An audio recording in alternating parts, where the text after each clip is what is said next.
Hey, how you doing? This is John, and welcome to John's Long Box. I'm here with Shine Comics. Little late, but that's fine. I'm just sitting there reading comics anyway. What else am I going to do? It's a snowy New York. The snow is coming down, and I just got the message my job is shut down tomorrow. So this is going to be 2 days of reading and writing comics. How you doing, Shine? How you doing, man? I'm doing pretty good. Yeah, I'm sorry for late. It's late for being late, guys. And it's super duper cold out here too. It's like the wind is crazy. I hate it. Yeah. It's gonna be it's gonna be like a 2 day blizzard, right? So and then Mhm. by Wednesday, I'm here in New York. It's supposed to be warm again.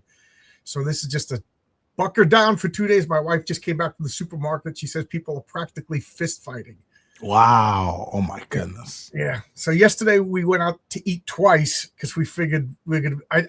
I thought we were gonna be stuck all week, but supposedly it's gonna be over by Wednesday. So I was like, let's get out and enjoy life today, and then we'll bunker down. And well, it's super windy here. So if the internet goes out, it's not nefarious. It's just the house is destroyed. I'm on my way to Oz. So how's it going? Pretty good. Like I was I just been reading comics and stuff too, man. Like so I have so many reading the Rippaverse books and stuff. So yeah, a lot of stuff. I, well, first off, a week ago I didn't know who you were, and then Mm. during the week you're all over the place, everywhere. Yeah. Yeah, so good to see that some people are fighting with you and not fighting with me. So that's good. So thank you for taking the heat. Um, it- uh, so I for the past 2 nights I watched a lot of your videos. No offense, I didn't watch the hour-long videos. I just didn't have the time. But I was watching and you got some good takes. I just watched the Alan Moore one because I'm like the last person in the world to still like Alan Moore. And you talked about his Man of Tomorrow and for the man who has everything. Yeah. And you're 18 years old, right? Yeah. Yeah. So you got a mature face. So first off, it's good to see young people reading comics. I got to be like, you're like the first under 30 person that I think I talked to on this channel. Yeah, it's like my generation. And yeah, it's crazy. I just tweeted about that because somebody said, like why don't young kids read comics? And like I replied, I was like, no, it's not that young kids don't read comics. Young kids read, like when I grew up, I read comics. I just didn't read Marvel with DC comics because they don't really try to penetrate, like the markets where kids actually go. Like I read, you ever heard of Captain Underpants or like Dogman? I used to be a kindergarten teacher, so yes, I know Yeah. that. Yeah, I read that like all throughout childhood. Big Nate, like I love those books. Like my mom would always get them for me. And that's because they were in Walmarts, they were everywhere. Target, Walmart, see it, like ask for a book fairs. So yeah, those are the comics that I grew up reading. You know what I'm saying? The chat's going crazy. I'll bring up the chat a little bit, but we'll do you get to know each other. I'm glad you brought up Dogman because I think maybe a year or two ago, time flies when when you're in your dotage like myself. And there was a controversy. Dogman's not comics. Dogman's not comics. Because right before the service that was keeping track of comic book sales, there was like comics are doing better than ever, and they were Dogman and stuff like that. And Right. guys like Diversity Comics, Richard C. Myers were taking umbrage with that. Like Dogman's not so. And I was like, is Dogman comics? So I asked people, and then my wife and I went to the bookstore and I bought Dogman, and I made a video. You can see it on my channel and playlist. And I read Dogman live and concluded it's comics. It's Right. drawings, it's sequential, it's comics. Now it's not traditional direct market Marvel comics, but it is comics. And I'm really glad. Oh, we got a comment right here. Brian Bow, who does Wolf and Batsy, a great comic. Check out Wolf and Batsy. A guy who's been instrumental in helping me with my comics, by the way. But Dogman is comics, so I'm glad that you brought that up. If it's not comics, what is it? Um, Yeah. Oh, your mic is off. Did I do that? I didn't turn your mic off, did I?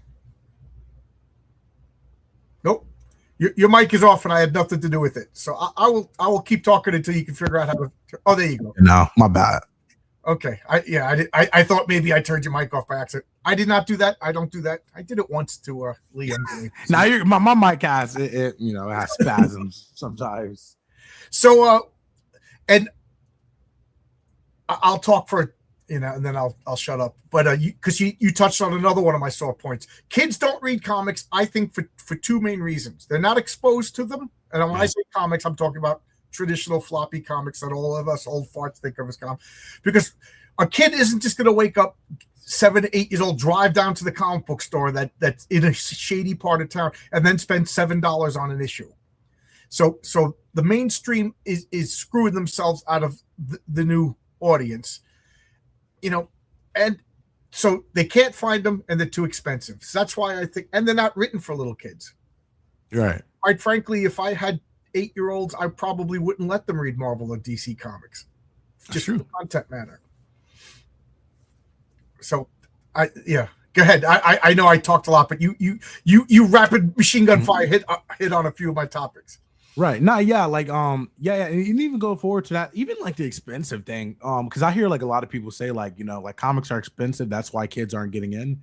And I'm like, do you guys realize how expensive Fortnite V-Bucks are? Like, I remember like that stuff, kids were literally stealing, their mom's credit cards to freaking buy Fortnite V-Bucks and like to play these video games. So even like the expensive thing, it's like, if kids are interested in it, like if they're like really, really interested in it, like it won't, like nothing else will matter. You know what I mean?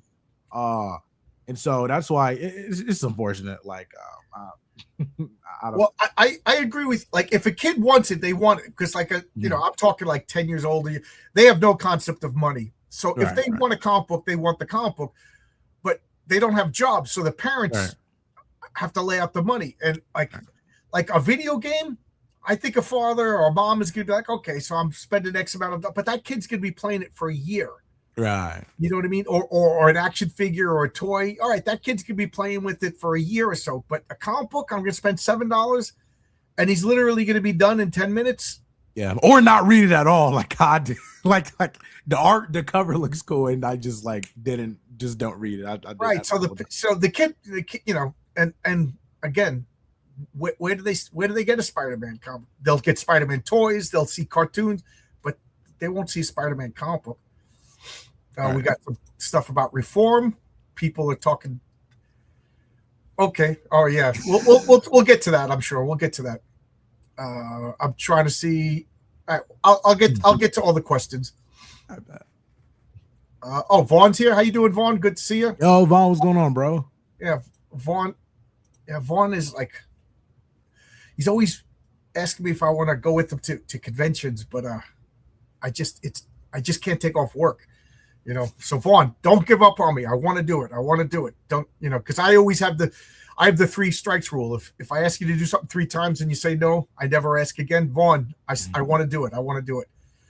So kids read comics on Tapas, WebTubes, and Global Comics. I see. What do you think about that? You're closer in age. I don't. Well, I will say this. I don't read, like, I don't know about like Global Comics or anything, but a lot of kids do read anime. Like that is something. Which is like, I remember walking into like because my niece was like going to school, and I remember like I just was walking around like because I was taking her to school one day, and I looked at the library, and like it was filled with like a bunch of different animes and manga. It was filled with like a bunch of like manga and stuff. No DC or Marvel books. But like, yeah, like manga, kids do read manga, absolutely. Like those sell. I got 6 brothers and sisters. Each one of them has their own brood of kids, and now their kids even have kids. So out of like 55 youngins in my direct family, most of them watch anime or read manga or both. None of them read comic books. Right. Absolutely. With the exception of, hey, my crazy uncle makes a comic book. Other than that, they don't read comic. And when I ask them about it, they'll say, "Oh, this was $10," and I know where the beginning is. And I know, you know what I mean. And they like that there's a beginning, middle, end. They like that they could go to any old bookstore, find these things. Go right to Amazon, get issue number 1, and they're not into the collectability of it. They just want to read the story. I'm still a collector of comics. Whatever. I'm Gen X, so I'm curious what a young guy like Shine likes, reads, watches. Yeah, so you're still buying new comics. I'm gonna be honest. It's kind of toned down a lot this year. I feel like so I've been reading comics for 4 years now. I started in 2022, so only 4 years, and like, Oh wow, yeah, 2025, like the latter half of 2025, that was like the first time in comics I actually felt like fatigued, where I just was not that hyped. So I'm happy the Rippaverse came, like where like I feel like rejuvenated again, but. Yeah, like there's like a couple of new books that I'm reading, but like it's toned down a lot. You know what I mean? I used to be so excited for it and stuff, but yeah, so I've been reading comics since 1975. Is the wow, that's the year that I throw out. I don't know if it's accurate-ish. I was, and just today I did a video earlier on X-Men 125, 1979. So 80s Marvel and DC, that's my era. 90s, I was starting to get a little annoyed to the point where 2015 came. I just quit Marvel and DC cold turkey, and I was this close to quitting comics. And then you mentioned Rippaverse. Like, then I started to realize that there was guys like Brian Bauer over here making their own comics that are on the internet, crowdfunding and stuff. And I got super excited. I started doing my channel during COVID, when everybody was crazy. And mostly it's been new comics is crowdfunding, and then old comics where I make videos. So I wanted to address 2 points that you made, or 1 point, same point twice in your Alan Moore video, and then I got distracted because I'm a crazy senile old man. But I agree with you, and I was pretty impressed with the points that you made about For the Man Who Has Everything by Alan Moore stories. So Alan Moore, it's Action Comics Annual 11 or 7, I forget the exact number. Yeah, 11. Yeah, Superman gets the Black Lotus, and it gives him his heart's desire, and his heart's desire is so creepy and violent. You're absolutely right. I read that story like 5 times, and I never picked up on why would Superman's heart desire be so creepy and violent. Right. It's a really, really good point. I was like, I was impressed by that. But the other one, For the Man Who Has Everything, it's all the superheroes attack. They all retreat down to the Fortress of Solitude. Lana Lang gets killed, and then Superman basically fakes his own death. We find out it's Mxyzptlk doing everything. Spoiler alert for a 40-year-old comic, and then Superman retired. Now, the only issue that I have is those were pre-Crisis Supermans. Right. All of those stories were before the Crisis on Infinite. So Superman wasn't married, didn't have a family, and it was like kind of decreed that he was going to be the eternal bachelor. So it makes a little bit more sense that he would have a family and everything. And he didn't really have that memories of Krypton. So I could see this longing and whatever. But For the Man Who Has Everything, even at the time, that was considered an Elseworld story. And it was the last Superman comics before the reset. So DC was like, do whatever you want. It was kind of like a non-continuity story. So Alan Moore could go off the rails. I know I'm the last defender of Alan Moore. And he has faults.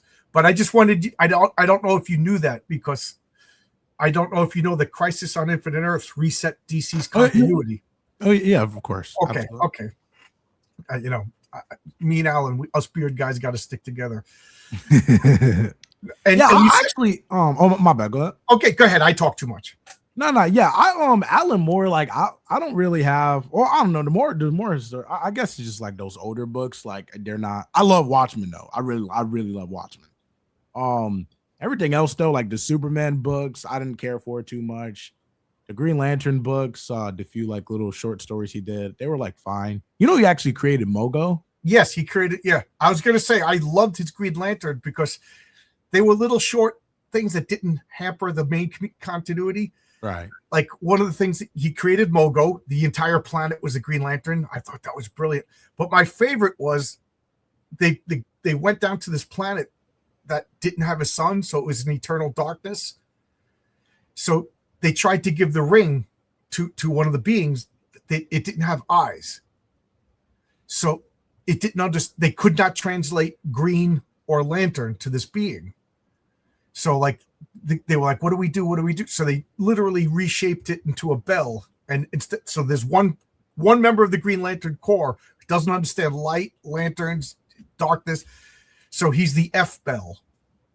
And I thought that was clever, because he understood sound. So there's a Green Lantern who manipulates sound, and the frequency is F, and instead of a lantern, it's a bell. That's Alan Moore. I thought that was so cool at the time. And when I tell that to my friends, they're like, that's stupid. Yeah. I will say, in defense of Alan Moore Superman, read his Supreme run. Supreme was Image Comics homage ripoff of Superman, and he does like a Silver Age version of Superman in the Supreme run, and I think it's so good. It's so good. Interesting. Yeah, I gotta check that out. I have some books to read. Oh my goodness.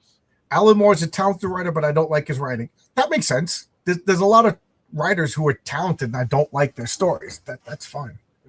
All right. The comments are going so fast that I see things that I want to address and they're whipping by, which is a nice problem for me to have. Okay. So anyway, you got like 96,000 subscribers, and you only started reading comics a couple of years ago. How do you, I've been doing this and I got 2,000. What am I doing wrong? I just was making shorts. Like I was making shorts about comics, and like that just like exploded. It's crazy. Like on my first year into being into it, like it just started going crazy. Like blah blah blah. Like the shorts. Just talk about comics that I liked, and that was on the latter half of 2022. So it was very surreal. Like surreal. Like 2022, just like getting into comics and like really just finding that passion for it, and then like somehow like just like getting so many followers talking about it. Yeah, just shorts are really good. I feel like YouTube is continuously, because they're trying to be like TikTok and stuff, they're continuously trying to like integrate shorts more with the like main algorithm and stuff. But yeah, use the shorts to promote your long form videos. That's the best. I started out doing 1 10-minute video a day, and now I do nothing but lives over an hour. I keep saying that I'm going to go back to the 10-minute shorts talking about a comic, and then I never do. And you edit, you put graphics on. Your videos look good. You got a good mic. Everything that I'm doing wrong, everything that I'm not doing, you're doing. You were talking about the Ripperverse versus the Absolute Universe, and that kind of put you in some spotlights there. What you say? Yeah, that tweet got like 100K views, which that's good engagement for him. A lot of people who didn't even know, people were interested in ISOM. I'm like, what is ISOM? What is this? That was cool. So, what are your views? We'll start with something less controversial. So, what are your views on the Absolute Universe? I enjoyed Superman. I don't know why I dropped it. I just stopped caring, but I did enjoy Superman. Superman's cool. I think I'm actually about to get back on that. Because the main Superman I don't really care for, but Batman is just not good. Like I don't know why like people are trying to pretend that like it's like, oh yeah, this is so amazing. It's not. I'm sorry. Like I mean, it's fine. Like when I see people get hyped for it, nobody talks about the story. They just say Bane is 10 feet tall, guys. Look, Scarecrow is this. Mr. Freeze looks so creepy. It's like they're not talking about the story. They're just like it's like the 90s all over again, where it's like just these like weird like just shock value. And I don't know. It's not for me. But a lot of people are reading it. And people think they're making a political statement.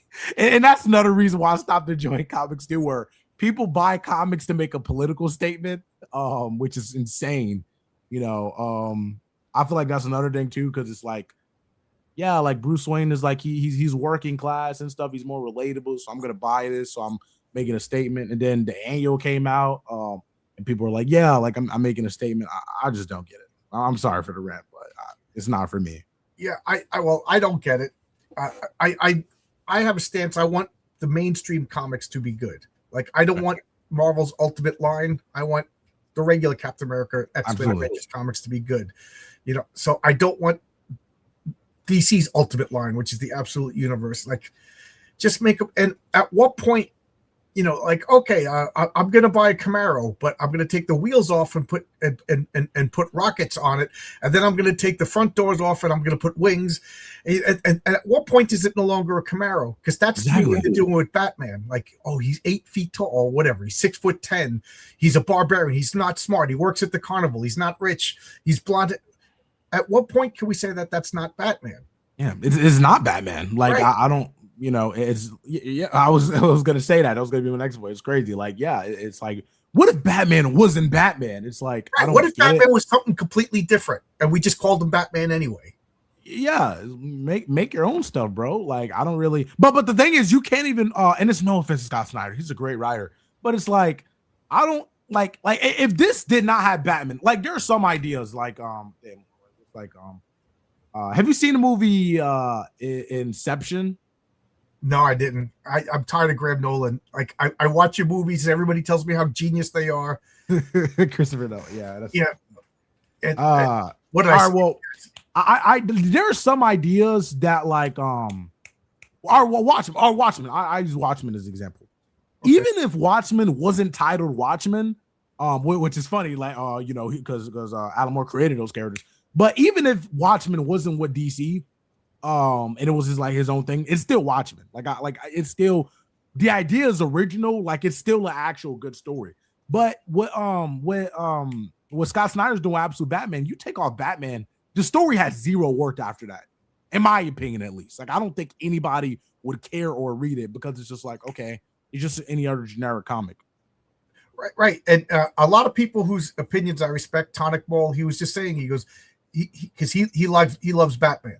He goes, so I picked up Absolute Batman, and the only takes on it is it wouldn't exist without Batman. It's a reaction to Batman. Oh, instead of Commissioner Gordon, it's Mayor Gordon.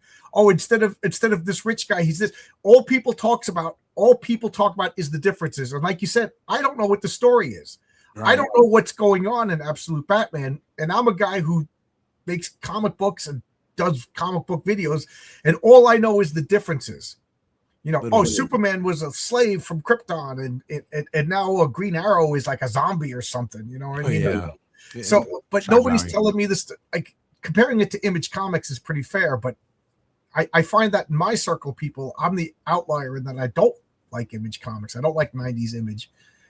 I don't like 90s either. Like 90s, oh no. I got some people got mad at me for saying that. Like, I think it's the worst era. I don't like 90s either. It's why I didn't watch the Aquaman movie. That's not Aquaman. Aquaman is, looks more like Matthew McConaughey than Jason Momoa. So I'm like, I don't want to see this movie. I might as well bring it. What do you feel about like gender and race swapping in comics? I don't like it at all. Like, I'm completely against it. It just, I don't. There are too many. But really, it really doesn't matter. Like, so the people that ask for it or the people that defend it, they don't buy it. Like, listen, like, and I say this, like, if people get mad, if turning Batman into a woman or turning Batman trans, if it gets 1 million sales, if 1 million people go buy it, keep him that way. Like, if the numbers actually justify it, then why wouldn't you? But the problem is the people who ask for this stuff don't buy it. Like, right. They don't buy comics. They just don't. Like, if you want to make Black Panther white and it gets 1 million people in the comics, I'll take that, go do it. But they don't buy comics. So I don't get, like, it's not financially smart. It's not smart in any capacity at all. I don't know why they do that. Right. They're chasing a phantom audience, like, and it's everything. Like, phantom audience. Like they like, I don't know if you follow Warhammer, but like there was a big thing. I don't know what that is. A lot of people could be telling me that. Okay. Like, well, Warhammer is a tactical miniatures game. That's it in a nutshell, and it's got a rabid fan base, and it's super expensive. And one of the armies is called the Space Marines. And in the world lore, the Space Marines are genetically modified males. There's no female Space Marines. That's just part of the lore. And of course, people, they want their female Space Marine. But there's the Sisters of Battle. There's a whole army that you can buy of females. They're part of the same team, but there's different squads or whatever. I'm just trying to make it as simple as possible for anybody to understand. But no, they insisted on female Space Marines. And I think I think they what is Games Workshop caved in, and then the people left. The sales, the original people left, and nobody bought the females. So I call that leg lifting. People want to come in and they want to lift their legs, they want to leave their scent, and then leave. They did it with comic books, they did it with Doctor Who, they did it with Star Wars, they're doing it with everything. And I have zero tolerance for it. If you want a black character, make a black character. Turn in Superman black, fundamentally change. There's two ways to look at it. You're saying that race doesn't matter, then why switch it at all? And if race does matter, right, then why are you switching? Right. And if I could just make a character black, then to me what you're saying is black people and white people have the same exact experience in the world, and exactly. And it doesn't. Like if I make my own comic books, I have a black characters, I have white characters, and I try to put that in their history, you know what I mean, as part of their background. So if I could interchangeably change black people and white people, and it does, or males and females, then why character develop at all? Then nothing matters. Then why put traits on anybody? A Pakistani is the same as a Brit. Who cares? Exactly. Yeah. It's that like I just made a tweet about that. It's just like things that the left does. Like it's just they're more racist, honestly, than anybody in my opinion. They're racist by definition because the left is defined by identity politics, and that's like even in the 90s, back before you were born, I was like, I don't like feminism. Why? I said because it's identity politics. It's we have individual rights in America, in the Western society, and identity politics is group rights. I said that's what Nazis were all about. The Nazis were group rights. I said we either have identity rights or we don't, and feminism is group rights. And people, like, you could just see their faces like they didn't know. And I'm not smarter than anybody else. I'm just more stubborn. I feel you. Try Trench Crusade from the original creators. This is the first time hearing about it because I just don't want to paint minis. That's the only reason I don't play Warhammer. My eyes hurt. I'm not painting miniatures. What's up, Tommy? Tommy's in the chat. Oh, who's Tommy? World at War Comics. Oh, okay, that's his first. I didn't know that. I just World at War Comics. I didn't know that was his first name. I know everybody by their their code names. Yeah, I've been on Tommy's show a few times. Yeah, Tommy's cool. So you brought up Rippaverse, and I saw him. That got you in some. I don't want to say hot water because you didn't do anything wrong. Yeah, I was talking about it. I love how it makes it makes both sides of the political out bad. It's funny. Which y'all just I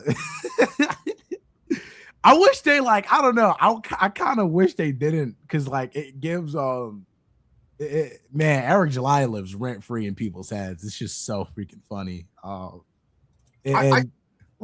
Full disclosure, Eric July's been on my channel twice. He's been nothing but nice to me. Also, I famously didn't particularly like the first two issues of ISOM. Mm-hmm. I did like Alpha Core and Goodying, and I love Horseman. So my thing is I gave an honest opinion, a critique of ISOM, and guess what? The Rippaverse fans were like, "Oh man, John, I like you, and I was hoping you would like it, and blah blah blah. Can I mail you this other comic? You want to talk about it? Join our Discord." And things got better. Eric July's gotten better, and I didn't hate ISOM. I was just like, "Oh, it was a rookie mistake." I made a rookie mistake with my comic too, so it's and it wasn't out of malice that I said any of this. I was trying to be as honest as possible, and I think people are only as good as their reputation and their word. Right. But the Rippaverse fans were so nice and good about it. They're inviting me on podcasts to talk about it, to show me the improvement.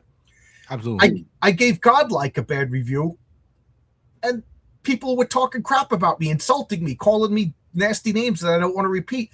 It must be an agenda. I was like, so, what do you want criticism? Do you not want criticism? Do you want honesty, or do you not want honesty? You know what I mean? To the point I got pushed towards Rippaverse just because the fans are winning me over. Absolutely, yeah. Somebody literally just impromptu for no reason just mailed me Alpha Core. I'm like, bro, just because the hate I was getting from these freaking weirdos and stuff for supporting Rippaverse. And it's I don't the fans of the Rippaverse, they're actually this is one of the only good fandoms I've seen that don't just like call you freaking slurs and stuff or disagree with them or whatever. Right. It's crazy. Right. And there's guys in the Rippaverse that don't like other Ripper comics. And they have a Discord because somebody's like, where is all this fan? Well, they have a Discord where you're supposed to be. Like back in the early 2000s, 90s, there was DC forums, and that's where everybody was talking about comics. It didn't really spill over to Twitter or whatever. And you could go if you want to see the Ripper fanboys, join their Discord and watch the most positive, excited people about comic books. It's really a blessing. I go to the CG thing. It's all they talk about is other people. They don't talk about their own comics. Literally. You like that? They make fun of you. Like the arrows are all pointing out over in CG, whereas Rippaverse, the arrows are all pointing in. If that makes sense. Yeah, they're weirdos, bro. Oh my goodness, I'm hearing people be right. And guys, I know you're watching this. I know you're gonna clip this. If I see my face on your, I'm not striking you. And I know you're going to talk about me on your trash cast because that's the only way you can pay your bills. They were live at 2:00 in the morning talking about me. Right. 2:00. Like, I don't have that much time, bro. Like, that's crazy. That's wild. I agree with the statement. And I'm sorry that the comments are going by so fast that I don't get to see them. The Horseman series is by far the best of the Rippaverse. Hector's my favorite character. I don't disagree. First off, I'm an unabashed Chuck Dixon fan. We actually talk off camera. He's a great guy. And I like Horseman because he's a rookie hero stumbling along the way. I find that charming. Yeah, I have it just came in yesterday. I'm probably gonna read that today. I'm reading Bloodroot right now. But yeah, I can't wait to read that. Art and Times of Jay Ryan. That's a pretty cool. I like that drawing, by the way. I'm trying to go for my reflexes are old. I can't catch these. Art and Times of Jay Ryan, a true representation of CG fans. I don't know who he is. That's this guy. I like your avatar. Yeah, I'm not sure what exactly CG is currently. Only select few people are allowed to call themselves out. Who cares? What? Like I said this a million times. Arthur Miller said that an age is over when all the illusions have been exhausted. And all I got to say is, what are the illusions of CG? They're over. It's supposed to be fan-based customer service movement. People are asking for refunds and they get made fun of and doxed and everything like that. We're supposed to listen to criticism. I did an honest criticism and I was lambasted. What's the other one? On Time Books, and it was supposed to be fighting the culture war. Anybody who says that's not is absolutely lying. I was there in the beginning. It was. It was there to fight the culture war. And now Richard C. Meyer, one of the pioneers, is like, you culture war warriors. Dude, nobody would have bought Jawbreakers if you weren't fighting the culture war. So those illusions are all exhausted. So what is it? What is it? Oh, I don't know. Did I get 2 super chats? Oh, well, I see a super chat here. Like I said, I don't normally get super chats, so I want to talk about it before it goes away. And my scrolling ability is bad. Yes. Alex Millett, Shine, have you read Iconic Comics or other indies? I have not. I have not yet. There's so much stuff. People are recommending me though. Absolutely. I'm about to get into like a lot of new stuff. Yeah, Iconic Comics is breaking out. They're actually like in Japan. It's I gotta say, there was a whole bunch of people that came under this umbrella of CG, and a lot of people left. And depending upon who you talk to, they're backstabbers or they realized it was crazy, whatever. But the people who left are still making comics. The people that stayed, their comics are failing to launch, or it's the same 6 guys and their numbers are going down. So I don't see the benefit of calling yourself CG, And then we got this super. Oh, Yellow Flash, how you doing? Shout out to TJ's Pizzas. You can get your greatest sausage-filled, cream-filled pizzas over at TJ's Pizzas. Yellow Flash has a comic for Ripperson, right? Yes. Yes. I was Yellow Flash's full disclosure. He invited me on his channel. I've been on his channel a few times. He's been on my channel. I just don't want anybody to think I'm being, playing favorites or anything like that. Absolutely, yeah. The cover looks cool. just make your own books. Focus on that. 100%. 100%. Golden Patriot. I'm glad because my mind. I was going to say, and I don't want to. I have a character with Golden, and I was going to say the name of my character, so I didn't want to say it until it popped up into my old crusty old brain. Mighty Golden Patriot was a good read. Yeah, did good. Did pretty good. Whether I like Rip Reverse stuff or not, it's like getting young dudes into comics. Yes. I'm talking a lot, so just interrupt whenever you want. No, you're good. Yeah, nah, bro. Just having fun and stuff. Like it's that community, that freaking, they are really, really weird. Really, really weird. And the normies are starting to catch on, Yeah. And they're not going to go into 16. I was going to say back to 2016 and learn all the lore. They just grabbing the surface optics, and the surface optics are piss poor. It's ridiculous. Oh, I got to bring this up. Heroic Tale's a great comic. Too bad I backed at the art. The writing is so enjoyable. Thank you. That's my comic, Shine. Heroic Tales. Oh, okay. Yeah, Heroic Tale. I got 2 issues. Next issue is going to be coming out. It's as soon as it's done, we're going to launch the campaign. So it's going to be the fast turnaround. I can't read the comments are coming so fast.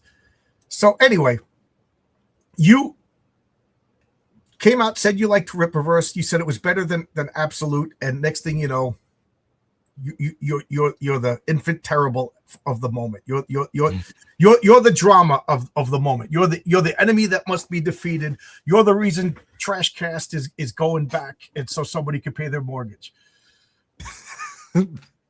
What do you feel about that? It's really weird. But honestly though, like that wasn't the whole the CGers. Well, they were mad at that. Don't get me wrong, but right. It was more the left. I saw at least like getting mad because they Absolute Batman. That's the thing they which is funny. Like I don't know why CG or I don't know why they're defending the mainstream if like they were supposed to be against the mainstream, but whatever. Yeah, it was more the left who got mad at that. CG got mad. What was it specifically? There's been so much stuff. It all blurs together. They were mad at me for saying ISOM is good. That's all I said was ISOM was good, and I made a video about ISOM, and they started making like conspiracy theories. They're like, "Oh my god, he's probably Eric's son that nobody wants to know about." And he's like, he's gonna be the new leader of Rippaverse. He's gonna be he's gonna take over the mantle. Somebody said I'm gonna take over the mantle of Young Ripper. That was hilarious. There you go. That wouldn't be bad. You're gonna step in and take over a business that takes $3 to $4 million a year. Yeah, like I don't get it. They're freaking weird. They're like, yeah, he's an agent. Because I just created my Twitter account like in December, and they're like, yeah, he's an agent, bro. Guys, it's clear he's an agent. So I don't really get it. He's like an industry plant, all types of weird stuff. So yeah, they were getting mad. Me, honestly though, CG, like I just don't really take them serious. Like I think they're kind of like I spoke to Ethan. I was on Trashcast, and like I don't know. He just seems like he has issues. Like I didn't take him serious, So yeah, you were laughing through most of it.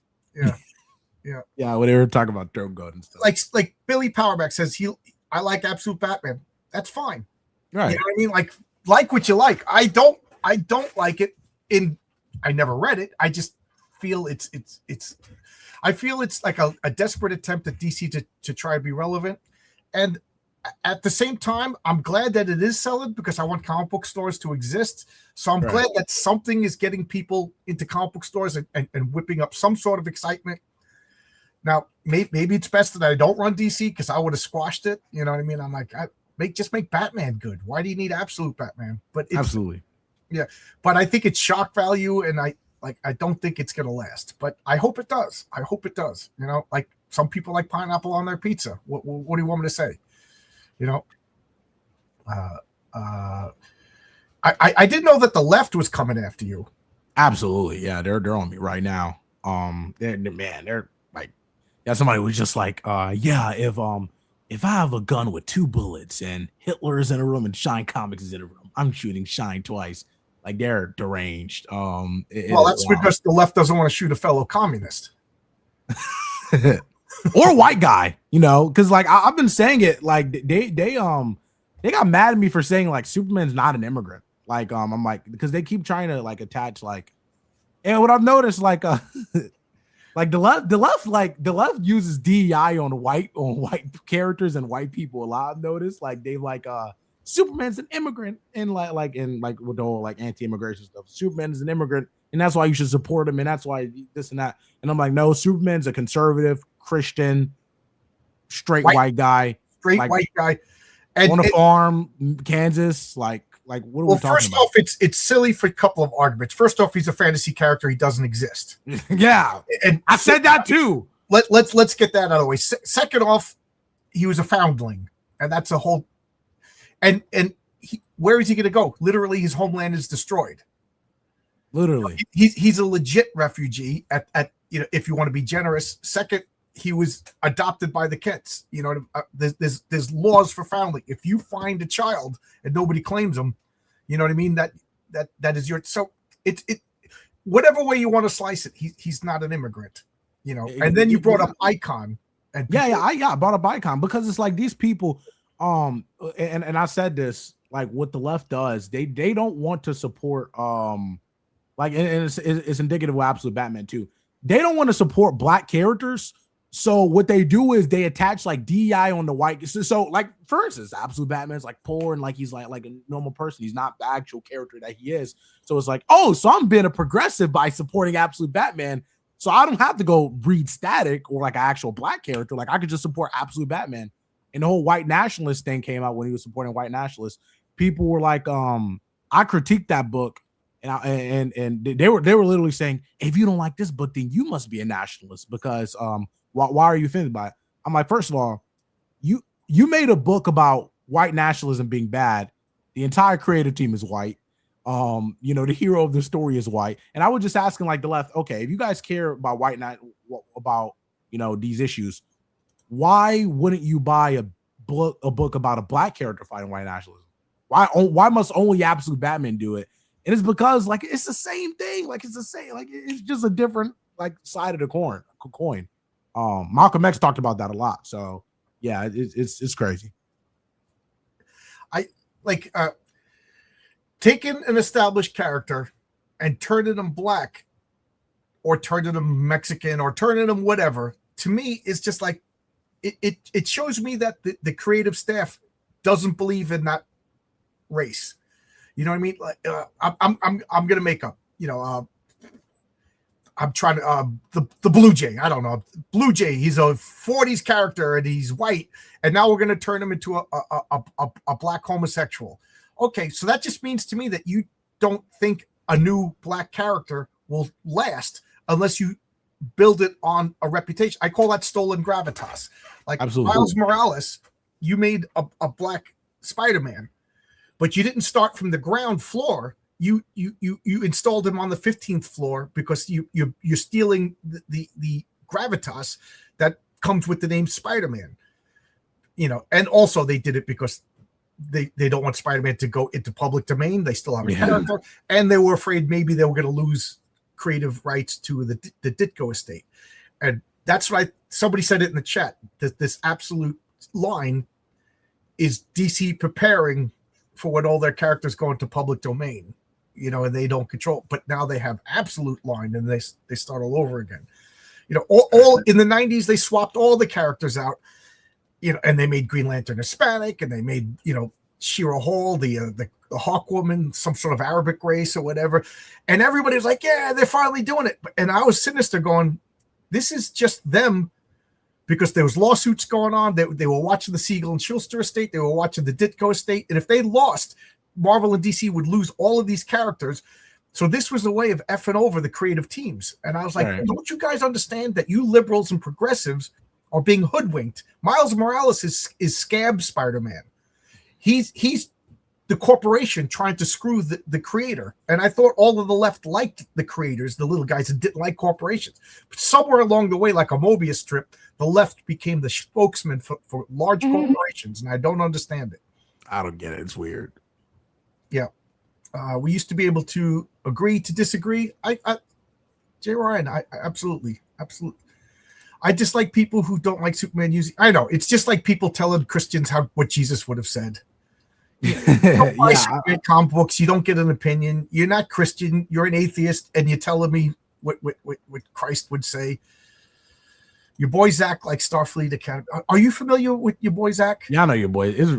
He's like a odd guy, bro. Like I don't know why he talks about Eric July every single day. Like, Right? Yeah, yeah. You know why? why? Because his comics are boring and dull. Yeah, he doesn't even release comics. Like I don't know. I don't get it. This guy has issues. Yeah, Eric July lost 97% of his sales, which is not true. But if you go to Jawbreakers 1 and you go to LAX, he lost 99% of his customer base. Yeah, it's a projection. Right. I don't understand. I've learned this, and I know you're watching, not your boy Zach, but you know who I'm talking about. When you talk about Eric July all day long, 250 times on specially designed podcast, it means you have nothing else to offer. You're stealing somebody else's, dare I say it, shine, you know, right? Because you're boring, you're dull, you have nothing to offer. By talking about Eric July 24/7, 7 days a week, you're admitting that this guy is interesting. You're admitting that there's something worth talking about. If he really was boring and a failure, you wouldn't talk about him. You know, how many comic book companies came and went? Nobody's talking about them. They were legit failures. You're talking about the guy who's still around, still making because nobody's interested in you and what you got. You know, so when you talk about me, you're just saying that guy's interesting. Do you know Vito? Vito who? Vito Jesse Waldy.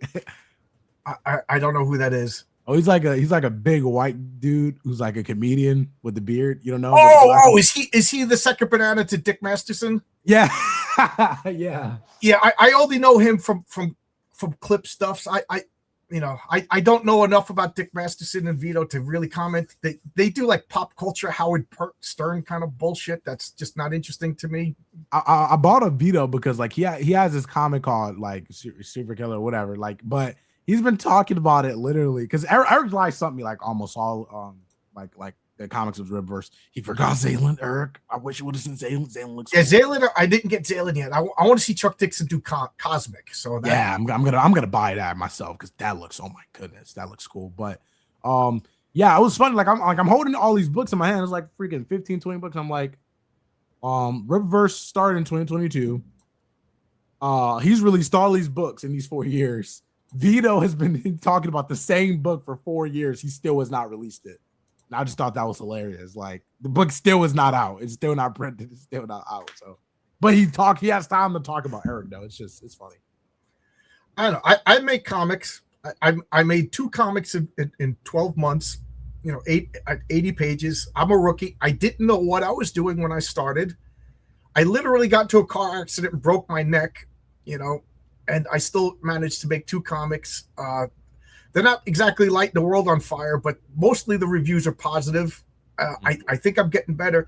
So what's anybody else's excuse? You know, and I'm working a full-time construction job. You know, I don't understand why make your freaking comic. You know, it is hard. You know, and you know, and especially if you're drawing and coloring and doing all that stuff. Yeah, I know that. I know that. But when you got 1,000 hours doing something else, it shows me that, you know, you're abusing your talent. You're wasting your talent. Absolutely. Yeah. Talk is cheap, making comics good comic. That's the hard part. Absolutely. Absolutely. I don't know who Gothix is, but I imagine whoever this random person is will be better than any congressman we got. So yeah, she's like the person who like she's the girl who like she's like the she's on all like the Ribverse videos. Oh, okay. I think I've seen her around. Do I know about Radical Comics? No, I do not. Send me. I think I've seen that. Yeah, I was cool with the owner.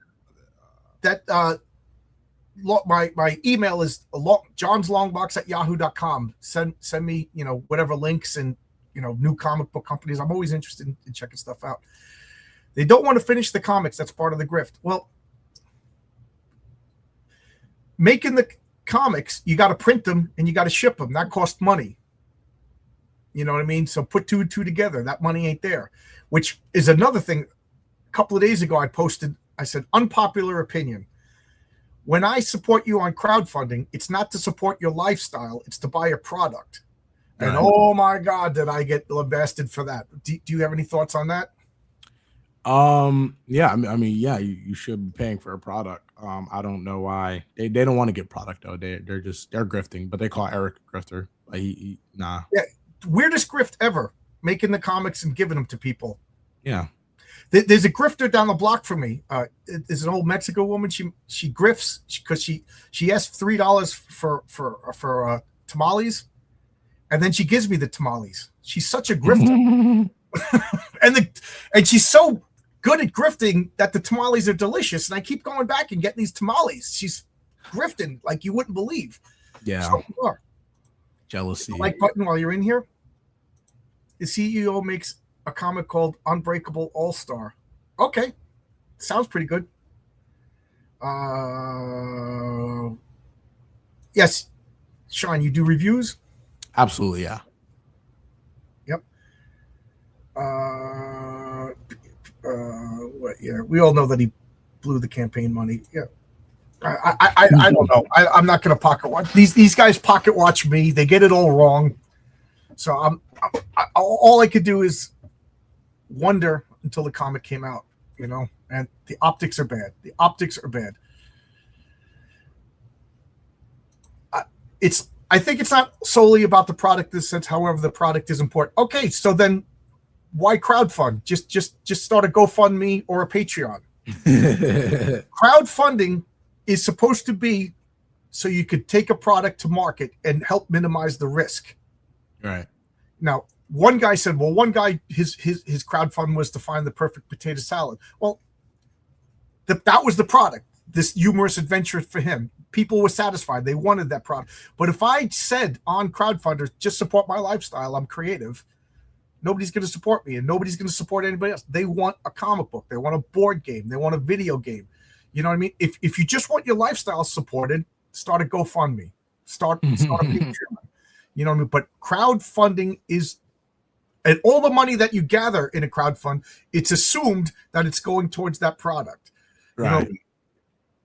If you're buying steaks and going gambling with that money, you do that after I get the product. Half the CG creators actually make the books after raising money. I'm going to explain this. You're not wrong, but it's not bad either.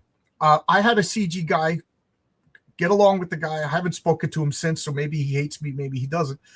But he told me I was doing it all wrong, and he was a little cross because I explained that I make the comic, lay out all the money out of pocket, make the comic, and then I used the money raised to make the next comic. So I laid out money for one comic, and then whatever I raise is going towards the next. And he said, no, that's absolutely wrong. You're supposed to put it out there, do a couple of pages, raise the money, and then make the comics. And I said, yeah, but I don't do this for a living. Like, I understand, and I'm going to make up a name. Phil Moskowitz is a full-time comic book creator. He's not going to spend 8 months making a comic book and then raise $12,000 and then he's screwed. I understand that. I have no problems that you do 3 pages to show proof of concept. People like it. They spend $60,000 and then you make that comic. That I don't have a problem with. But that's the way crowdfunding is supposed to. And that's what they mean by support my lifestyle. But how long do we wait? Wrath of God, Aaron Lopresti is an amazing comic. I recommend anybody support that comic. It's one of the best crowdfunded comics. I like what I like and I don't care. Good, start talking. I'll just read the chat until. It's not about the product and what's about parasocial online relationships. Pretty much. Yeah. Oh, Shine. I don't know this. Did Shine like the reason why ISOM is called ISOM? That was one of my main criticisms. I don't understand the name. Are you referring to the canon and the book reason or like the real life reason? I saw Eric talk about like why he named ISOM like after his family member, so his ancestors. So which one are you referring to? Yeah, I said that my grandfather's name was Giuseppe. That's a horrible name for a superhero. So I don't understand why ISOM is called ISOM, and it's really a hard barrier for me to get over. You also have to not care. So what's the canon reason he's called Isom? I still don't know. The I just read Isom 3. I don't I don't remember it being mentioned in the book. It was a long book. I read it like in 1 week. Probably gonna reread it today. That's the only problem, honestly, with Isom, in my opinion, is just that Hashai Isom 3. Yeah, I just read it yesterday. My only issue with it is that we don't like have a lot of stuff we just don't have context for. So the reason why, like the Dark Knight Returns, for instance, like that's like a future Batman book where like Batman's retired, like he had quit being Batman. But the reason why that works is, and it's a different version of Batman. It's a more like grizzled, angrier version, but it works because we know the contrary. Like we know how younger Batman was. We know how Batman is supposed to be. We know how his relationships are supposed to be from those earlier stories. So that's why that works. But Isom, like Eric kind of introduces like Isom at like this kind of like later state, like in his career, but we don't have the context for some of it. And that's why I would like a young Isom series where like you explore those, younger stories. So yeah, I just want more. Like I just want more and more and more and more and more of Isom. That I enjoy it. It's in the book. So tell me, I don't know why I didn't get it. I didn't get it. I mean, Eric's been nothing but nice to me. You know what I mean? So I feel bad, but I also don't want to. I just didn't like Isom #1 because I felt it was too much. There was too many characters. It wasn't laser focused on Isom. Like I think all of the it should have just been Isom, his family, one villain. Tell that story. Issue 2, expand the world. Issue 3, expand the world. So it was kind of like I just got like a bucket of world building. You know what I mean? I was like, I don't know what to do with all this. So you're told in issue 3. I forgot that part. I don't. My grandfathers were Estelle and Rufus. Man, that is. I like the name Isom. I like to name them. You should give Blood. Yeah, I'm reading that. I'm literally reading that now. I'm not gonna lie. I really like Blood. Isometric. So he's isometric, man. Like he. Wait. Are you talking about Because I'm not gonna lie, like I was kind of bowling while I was reading the book. While I was reading Isom 3, I really enjoyed Isom 3 though, like especially like the Dirt Act. I love Isom. Right. I love all the books. PB, yeah, John, that's a very personal opinion. Yeah, of course it's a personal opinion. There's no right or wrong. Absolutely. There's a lot of superhero names that I don't like. And there's very successful. Like, for instance, Gambit's name doesn't fit his powers. And I know people are going to jump on me when I say that. I don't like Deadpool. There's a couple of names that I don't like, and the names are escaping me right now. But obviously I'm wrong. Yeah, it seems stubborn for no reason. You like what you like. Again, some people like pineapple on their pizza. Who am I to argue with them? I can't wait for Isom 4. There was another question. But everything's going so fast. Oh well. A burrito grifter. It's a tamale grifter. So what? So you invited on to Trashcast. How did that happen? What did you ask? Were you invited? He was just talking about me on the live. Ethan is a weird guy. He was talking about me on the live, and I was just like, and he said, "Yeah, you could come on up." I was basically asking him. I was trying to be nice to the guy. I was like, "Why are you?" Wait, he watches your podcast. He's probably gonna watch this and talk about it. That's hilarious. He was like, wait, Ethan, like he's talked about you before on his stuff. He's done like numerous trash casts about me. I can't wait. I bet Ethan's watching this right now. His weirdo chat's hearing this. Yeah, he was. I went on his live and I was like, because I own a lot of Ethan's old comics. Like I love like his Green Lantern stuff, Batman, Catwoman, Trail of the Gun, like all of that stuff. So I was coming on as a fan, literally saying, "Yo, bro, why do you keep talking about this other guy, Eric July, when you could just focus on your stuff? Like you're destroying your legacy." And I have a documentary video about him that coming out soon.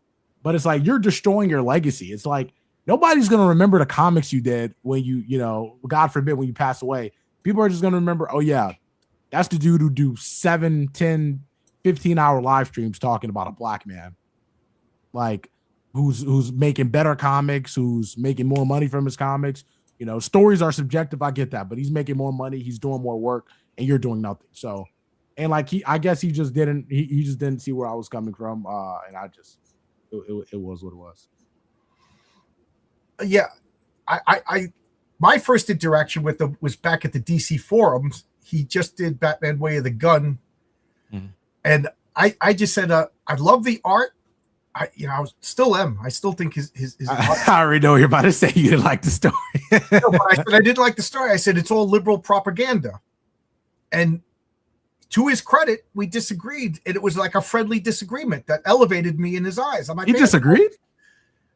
Well, he wrote, and he said, "Well, tell me what was liberal propaganda." And this was, I don't know how many years ago, over 2002, probably. So I don't remember but I said these guns, they don't make bullets like that.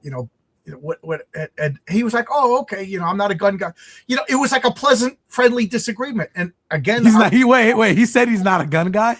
Well, this was 15 years ago, or maybe he said Gail Simone's not a gun guy, and I knew it was Innocenti.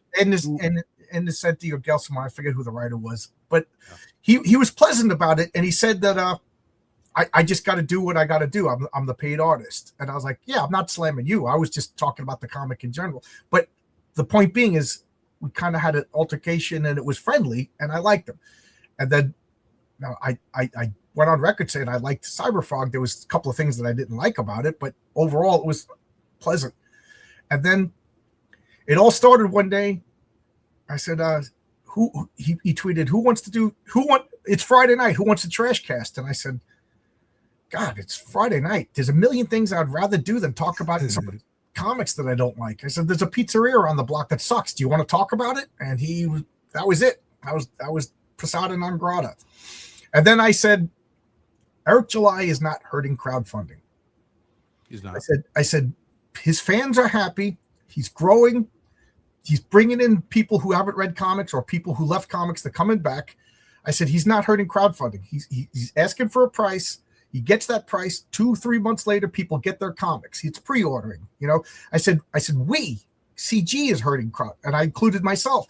I said, we're arguing, we're bickering, we're calling names, we're ostracizing people, we're doing all the things the SJWs did, canceling people, yelling at people. I said, and then worse, our comics are late. Even though my comics weren't late, I said, I said, we need to have a come to Jesus meeting, refocus.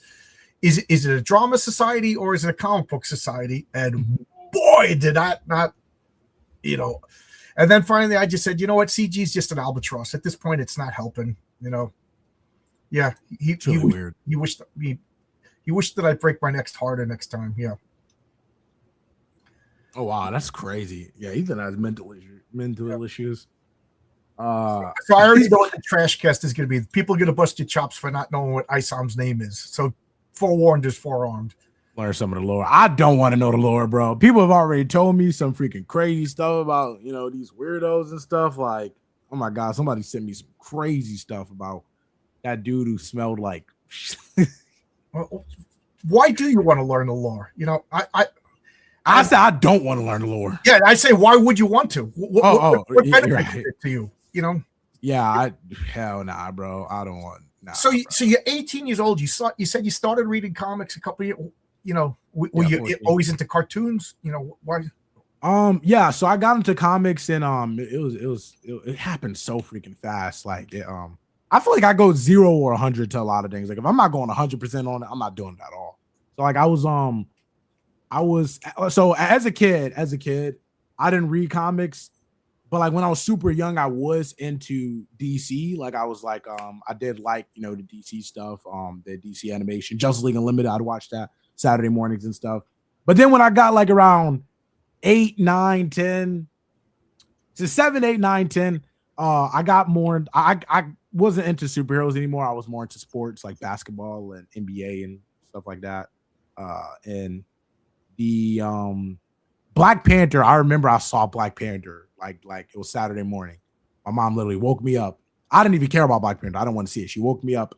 Hey, 7 a.m. Like we're about to go see Black Panther. I'm like, what the? I don't care about Black Panther. I don't know what that is. I don't care about anything at 7 a.m. I did not. I wasn't into Marvel at all though at that time, but I saw the movie and I loved it. I was like, wow, like this is one of the first Marvel movies like I saw. Well, for the MCU movies, my bad, MCU.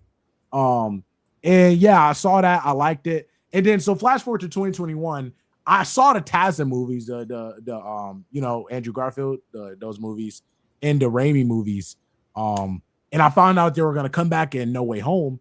And then I got like super duper hyped. I'm like, oh my goodness, I want to see Spider-Man. So that got me back into like the Spider-Man movies. And then I was like, all right, I'm watching Spider-Man. I might as well watch Venom and all of his other stuff. And so then I'm like, okay, I might as well, I'm into nostalgia. I might as well play, the Batman Arkham games that I played back in the day. Started playing those. And then I'm like, oh, I want to read the comics. So yeah, it was like just full on. I just got into comics, and I've been into comics ever since. Okay, so I find that interesting because a lot of people say that the barrier to comic book is rough. So, and I was just talking about that today when I was talking about the X-Men earlier today. So you're 18, you watched all the movies, and we all know that the comics are different than the movies. You walk into the comic books. I assume you went to a comic book store. You picked up your first comic. Were you lost? Were you confused? So actually, it was around like March of 2022. It's crazy because I was literally in freaking New York, and I was right by Midtown Comics, but I didn't even know what Midtown Comics was. I could have went in. I'm happy I didn't go in there though, because I would have been confused. So what I would do in the beginning of my comic journey, I didn't even know what comic shops were. I would go to Barnes and Noble. That was my comic book shop. Like I would go there. I got to stop you from that. That is so sad that an 18-year-old kid doesn't even know what a comic book shop is. And I'm not making fun of you. I'm just saying that's just how bad. I was 14 at the time, but like, yeah. I didn't know what comic shops were. Like I didn't really, I don't know what my headspace was. I was like, I wasn't thinking about it. I was just like, okay, Barnes and Noble. That's where I know they have comics. I went there. I got Red Hood and Outlaws. That was one of the first comics that I got, and I loved it. And that's where I would go to get books. And so you were getting trade paperbacks then? Yeah, trade paperbacks. Yeah. Do you like floppy monthly comics or do you like trade paperbacks? At the time, I didn't even know what floppy comics were. I just like I only knew of trade paperbacks, and that's what I was. I'm aging before your eyes, right? At 14, I did not know what a floppy was. I didn't understand any of that stuff. I was just reading it and I was loving it. And so then how I got introduced to the floppies was on Amazon. There was like this thing where they'll send you, it's $20 and they send you 20 different single issue comics. So I'm like, okay, I'm gonna get this. And like I start reading through. I'm like, there's ads in these books. Like, what is? I was confused. I was like, well, that was my first time reading a single issue, but I got accustomed to it and I liked it. And May 13, 2022, that was the first time I went to an actual comic shop. And this is my comic that's yours. Yeah, that's behind me right now. That's my comic book room. Yeah. Oh my god, bro, that's a lot. Yeah, I'm last count. I'm up to 58,000 comics. Yeah. Wow. Yeah, pretty much almost everything Marvel ever put out. And a good chunk of DC. DC started in the 40s. Wow. Yeah. I have like, oh my goodness. And it's not a contest. I'm just new. And I know. That's crazy. Good opportunity to show off my comic collection. Yeah. Dang, people in the chat. We got a bunch of people in the chat. Tell us, do you like floppies? Do you like trade paperbacks? And if you're new to comics, are you confused when you read a Western American comic? Yeah, I kind of alternate between the two. But yeah, like May 13, 2022. That was the first time I went to a comic shop. Wow, you have the date. That's yeah, because it was my birthday. That's why I remember. Oh, okay. Yeah, it was my birthday. I went and I only got trade paperbacks. Like I didn't get any of the singles. I still was kind of like oblivious to singles. Like I didn't really understand what they were like, honestly, or the new comic book day books. It's crazy. I thought comics came out every week. I literally thought they came out every week, a new issue. So yeah, I bought a bunch of trades there. Daredevil, Justice League by Jeff Johns, Venom, like some cool stuff. Read that. And then 2 months later in July, I went to another comic shop. It was in Houston. And that's the first time I got singles. I only got singles that day because I was reading the new Black Adam series by Christopher Priest. I remember being scared because somebody talked about the first issue on TikTok. I was like, oh, this is cool. But then like a month passed by and I didn't buy it yet. And I was like, oh my goodness, they're probably on issue 5 now. I'm so mad. I was like, I'm missing out on everything. I go to the shop. I'm like, yeah, where are the 5 issues of Black Adam? He said, what do you mean? There's only 2. I'm like, Oh wow, dang. So I learned that, and I got some back issues and stuff. It was great. Oh man, I miss those days. I'm nostalgic for it already. I love going. I got a couple comic shops by me, but it's kind of depressing because I Red Rock City, yeah, that's what it is. My bad. Okay. I walk in and like I don't get Marvel and I don't get DC, and that's most of the store, you know. And then I look for like indie stuff, you know, and then I end up walking. I'll buy something because I see a guy older than me, like maybe I'm gonna get a sale today, you know.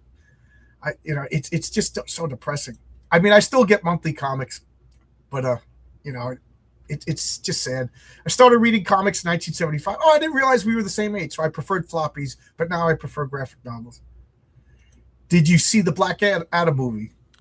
I thought it was fun. I enjoyed it. It was like okay. It was nothing special, but yeah, I enjoyed it. Started with floppies, but only did for trades. Okay, Messiah Complex was that was a good comic. That was Oving, right? Oving, and I forget who the writer was. Hail and good afternoon. How you doing, John Douglas? When are you going to come in on my channel, John? I keep inviting you. That was the third time. If you saw the beginning of the channel, I invite people 3 times. Yeah, when I first was into it, I think I definitely I got into singles though, like around August, September of that year. Like I was like buying. That's when I finally started buying new books from the stands. Yeah. It really depends. Honestly, like when it comes to Messiah Complex. Okay. Oh, I'm thinking of God Complex. I'm sorry, wrong comic. I didn't mean to interrupt you. I just realized I made a mistake. And I know people are gonna lambast me for making a mistake. That's the way it is. God forbid you make a mistake. You're good. Yeah, honestly, when it comes to singles versus trades for me, it depends on how much I love the comics. So comics that I'm mad, I just put it up, but like comics that I really love that have a deep meaning on me, I need the singles, I need the first print. Like I had the first appearance. Do you have the first appearance of John Stewart? I don't think so. I don't have the extensive DC collection as I do Marvel, so I'm going to say no. But I'll get back to you. I'll look at what issue it is, and then I'll see if I have it. But I'd rather say no and then be happy that I do have it. Okay, interesting. Yeah. If anybody knows Marcus, what's the first appearance of John Stewart? And then I might know if I have it. Marcus is incredible when it comes to comic. He's like a walking encyclopedia. He's a guy. He's right here. Yeah, it's 87. And he's also drawn up my character, the Public Eye. Oh, wow. First page looks amazing. 1975. Wow, that is great.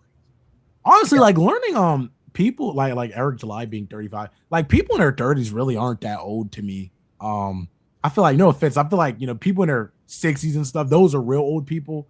Because like in your 30s, you didn't really, like if you're 35 years old, you didn't really experience, like you were 10 years old in 2000, you know, that so like you didn't really experience much of the 90s to me. Like you, because the first 5 years of your life don't really count. You don't really know what's going on. So it's like the latter 5 is, I don't know. So you only were in the 90s for the last 5 years like that. You're not that old to me. I don't know. Senior citizen. How old do you think I am? 57, 56. I'm 57. Good guess. Wow, I almost said 57 too. Dang. They want to know, have you watched the Mike No More CG documentary? Oh yeah, Mikey was talking about me and Eric. Me and Ethan on live. That was funny. I didn't watch I watched like a little bit of it. Guys, I'm gonna be honest, like people send me so much stuff about Comicsgate. I don't want to freaking go down a rabbit hole. Like I really don't. It's a waste of time. Yeah, like it doesn't matter. I just don't. It's like watching a documentary about, you know, a fringe. Here's like in the 60s, there was the skiffle craze that came out before rock and roll. You know, as a side curiosity, there's no reason to watch a documentary about skiffle. There's no reason to watch a documentary about Comicsgate. You know, it came and went, and it did nothing. It accomplished nothing. Yeah, it's weird, bro. Went and ate itself. You know. Yeah, debuted in Green Lantern 87. Yeah, I love that book, bro. Oh, so then I have it. John Stewart. If it's in Green Lantern 87, because from Crisis on Infinite Earths, I got it. That was before the Crisis. That was from the 70s. That was like 1971. Yeah, yeah, John Stewart. He's older. Yeah, Marcus, are you sure? I think he's old. No. That's he's talking about Green Lantern 87, like from the from not 1970, not the because Guy Gardner was like I think like maybe the early 70s, late 60s, and John Stewart. I know that was late 60s. I've got Gardner's first appearance too. I know I do not have Guy Gardner's. Yeah, I believe you. Oh, my wife is watching. She says she thinks 60 is old. He's adorable. Yeah, Guy Gardner was 59. My camera's blurred. Guy Gardner was 59, so that was like I think that was like 1967 or 68. Yeah, I definitely don't have that. I definitely don't have that. John's was 87. I love this freaking book. Oh, it's kind of blurred. Yeah, that's Neil Adams on the cover, right? Doing the art. Yeah, Neil so Adams. There you go. You have favorite artists, writers that you follow? I'm just so interested because you're like literally like the youngest person to be on my channel. Yeah, in terms of new people, I love Chip Zdarsky as a writer. Chip Zdarsky, like he's like the comic writer who really like he's the guy that made me be like, oh yeah, I love like comics, like specifically new books. You know, like 87, 97. Yeah, absolutely. Okay, so he was saying Green Lantern 87. So that's the Guy Gardner. Okay, so yeah, I do not. That's John Stewart. That's John Stewart. I do not have that. Yeah, I only paid $100. The cover. Let me take off the blur. Okay, boom. Yeah, I only paid $100 for this. Now the cover is detached, so it doesn't have like the cover's not attached, but like it still presents really freaking well. I love this book. This is still for $100. Yeah, I don't have much. I don't have much pre-crisis DC. I was a big fan of the Teen Titans. That was one of the few comics I was collecting before the Crisis on Infinite Earths, and I was a big fan of George Perez and Marvel. So when the Crisis came out, I was like, I got to get it. And now they turned DC into a replica of Marvel. That they did the continuity, and that was it. Now I got everything Marvel, and then the Dam Burst. I think even before that, I got everything. Do you know these companies? Eclipse Comics, First Comics, Comico. These were all like direct market comics. So that the indie craze started in the 80s. They were so good. If you're born after 1976, you don't remember this. Yeah. I was born in 1968, so I one of my earliest memories is I remember getting comics around 1974. So I was like six years old. But you're right. The first 5 years, you just, existing. Right. Yeah, I was born in 07. Oh my God! My beard just got grayer. That's funny. I know, like, because I've been making fun of like when I found out like kids were born in. Oh my God! This subscriber on my channel. This kid was born like he told me he was born in like 2013. I'm like, what? Like I was born in 07. I can't talk about anybody else. My niece was born in 2020. I always make jokes. She obviously can't freaking understand it, but I'm like, you were born in 2020, like 2020. That's like you missed out on all the good stuff. Like man, that's like did their toys that they play with is their phone. Like they don't even play with toys anymore. Right. I got coworkers at work and they're starting to get gray in their beard. And we're talking about like we're listening to music. I'm like, oh man, I saw this band in 1987. And my coworker goes, I was born in 1987. And I was and I'm wow. What about this? How do you feel about CGC? CGC. Oh yeah, that's just interesting. CGC, like people grade. That's another problem with the end. Like, stop grading all these comics, bro. Like, if it's not like this, like my John Stewart, it's missing one of the staples. This is something like, okay, like this is an iconic issue, iconic cover, the cultural significance. Okay, you could grade something like this. You could grade something like this. If it's not from if it ain't from the 70s or older, do not grade it. Like, don't leave it alone, bro. Like, there's no debate. Like, if you grade a 90s book, oh my God, I'm sorry, you're stupid. Like, you just are. Like, there's like a million copies of all that stuff. Right. Do not do it. I on Sundays on my channel, 10 a.m. Eastern Standard Time. I'm sure there's people watching this for the first time. I do Sunday comics. I take out a comic and I go through every page. One of my very first comic is Fantastic Four #1. Yes, the Fantastic Four. You have that? Yeah, and people in the chat were like, why is that CGC? Because it's a comic book for me to read. Right? Yeah, I feel the exact same way. Like me, and I don't believe in grading too for that because I like my now I don't really open this up because I have the reprint, so I just read the reprint because I the new colors and stuff. But Guy Gardner, like this book, a lot of people. I read this book. Like I didn't read a reprint of this. Like I literally opened this book up, even though the cover's detached, and I read the original copy. So it's like I don't believe in that whole like, oh, don't touch your books because like you don't want to like, bro. The comics are meant to be read. I believe in grading comics to preserve them because comics do deteriorate like after a long time, even when you take care of them. So I believe in preserving history, yes, but you should still be like reading. Well, I mean I like this comic right here. Okay, I just took this out of the bag, showed it off. It's X-Men from 1979, 125. This is I'm not going to grade it, but this is a really good condition. And I bought this off the newsstand. I bagged it, bought it, and I put it in a box, in a cool, dry place. Literally since rounded off to that's 20, 40, 45 years. And wow. This is in great condition. You don't need to bag. I mean, you don't need to CGC if you want because I like having comics in good condition. I'll buy comics again if they get beat up and stuff like that. But bagging and boarding your comics is absolutely fine. They'll last forever. And I'm trying to show you proof. I don't know where I put it. I don't know why. Like I hear a lot of people say like, yeah, you need to replace the bags and boards every 10 years or something like that. Not anymore. I did replace all my bags and boards because the original ones were they secreted acid and the tape secreted like this yellowish sticky glue and stuff like that. But now the bag and board technology has gotten so much better that I literally have bags and boards and if you see, I had couple of brown boxes in my nothing like this. This is an upcoming comic for my channel. This is 1966, 1965. It's not CGC. It's going to be like this as long as my house doesn't burn down. And if a house burns down, nothing a bag slab in a comic is going to do.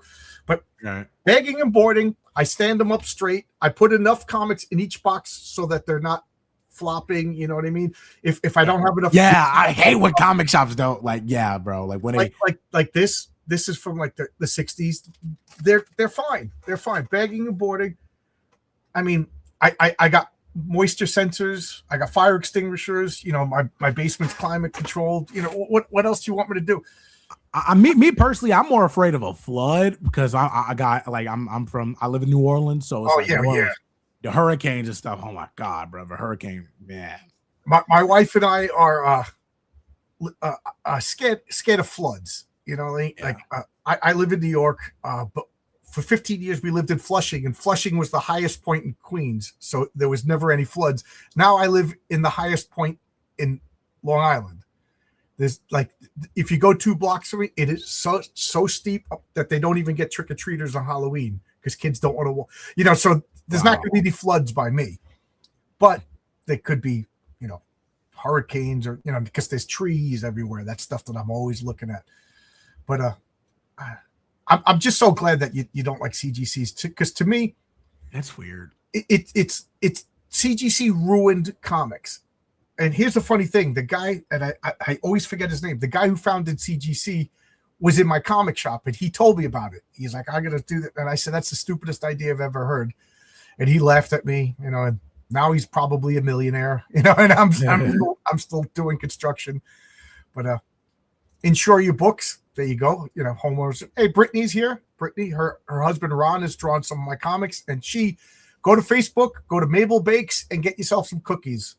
This beautiful woman over here sends me boxes of cookies every once in a while. Wow. My X-Men #1 is faded, but now and again I'll never slab a CG comic. I agree. Pure collectors just annoy me. I collect comics, but I don't CGC because ultimately they're for reading. They're for reading. Absolutely. And I'm getting to the age where what am I going to do with all of these comics? Like, I know I'm not going to live forever. Like, do I CGC them before I sell them? Because I've always said when I retire and then we move to our house that we're going to die in, maybe I'll sell. I will sell my collection. I don't have kids. What am I going to do? The big fear is the Undertakers come in to take out my body that's been eaten by my cats, and then they steal all my comic books. You know what I mean? I don't care if a comic is a key issue. I just care if the story isn't good. Yeah, absolutely.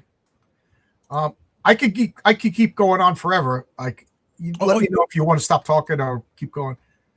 I'm retired. I work at the comic book store, toy store. There you go. Give out. Fox Prowl is the name of your store. Shout it out. Why did it ruin comics? Okay, thank you for focusing me. Because people started buying comics, CGCing them, and then selling the comics. They were flippers. You know, does anybody like it when flippers come into your neighborhood and, you know, buy all the houses and flip? You know what I mean? So that's all they are. They don't care about comics. Like Image Comics made, you know, hundreds of millions of crap comics. So they made a fortune. Everybody came and bought them, and then Marvel started to follow suit. DC started to follow suit, and then one day the speculators were trying to sell, and they couldn't sell, and they all left, and the comic companies all floundered, and that was the big implosion of the 90s. It's all CGC and collectors. Yeah, in the 90s, like, yeah, I said people got mad at me for saying I just didn't really care about that era. The stories really weren't. I don't know. I like Kyle Rayner's Green Lantern. I like the Kyle Rayner stuff. I don't know how you feel about it. Are you a fan of Kyle Rayner? I don't dislike Kyle Rayner. My problem is, first off, I want to shout out Brian Bow. Well, he does a comic called Wolf and Batsy. And dibs on inheriting John's comic collection. Is that the way it works? I could just call. I call dibs on Elon Musk's fortune when they finally off him for getting free speech in a world that doesn't value free speech. So Wolf and Batsy, check it out. Go to wolfandbatsy.com. Check out Wolf and Batsy. But now I lost track of what I was saying. Kyle Rayner. Oh, Kyle Rayner.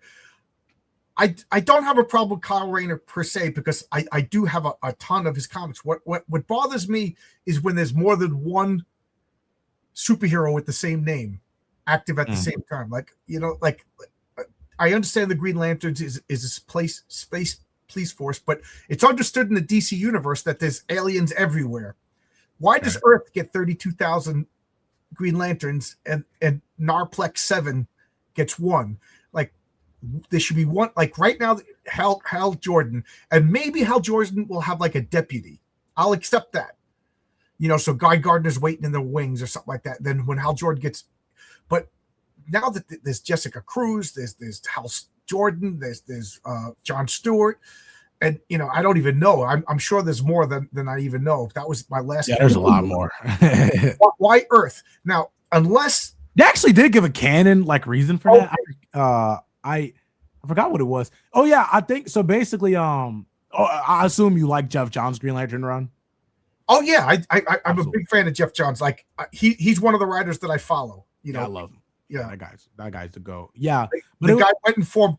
Jeff Johns went to Image Comics and he has his own imprint. Yeah, Ghost Machine. I'm loving what they're doing. And he hired everybody he's ever worked with one notable exception. I wonder why. I know, right? That's what I'm saying. It's like, bro, like you could have been working. You could have been with Jeff Johns on these amazing books, but you're either live streaming about Eric. It's pathetic. But right. Destroying your legacy. That's your legacy. Yeah. Literally, it's sad, but. Yeah, so the canon reason it was actually in a new run of Green Lantern where basically like there's like a white lantern thing on Earth, and the reason why humans get chosen as the Green Lantern is like to protect like the white lantern. Okay, I was just about to say, unless there's a canon reason why Earth is elevated significance, right?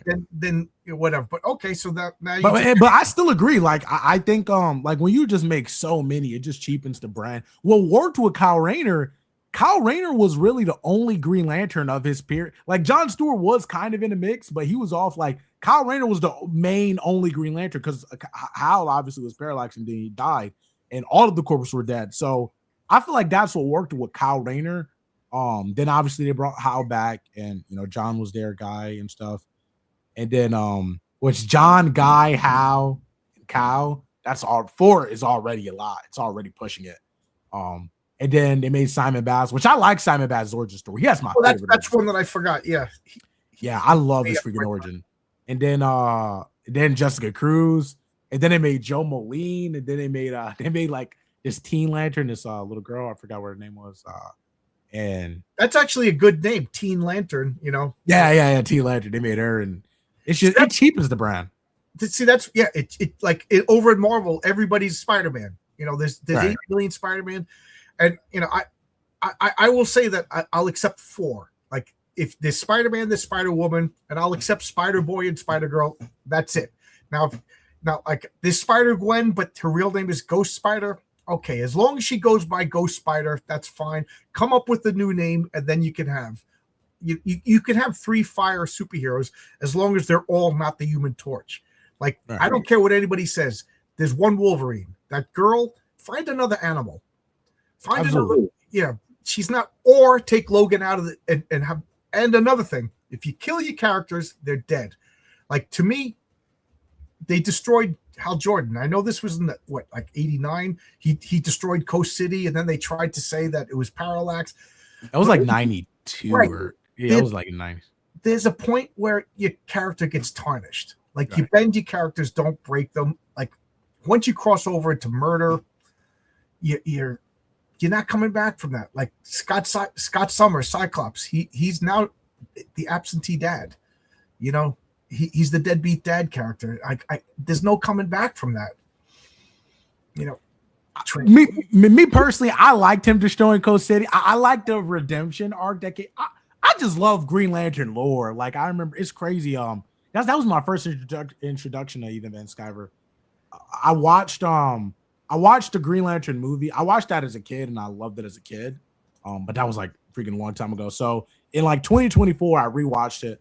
Or 2023, I rewatched it, and I liked it. But included a part of it on like the Blu-ray. There's like a documentary about like the world according to Green Lantern, and it had like Peter Tomasi, Neil Adams was in it, Jeff Johns, Ethan, like everybody.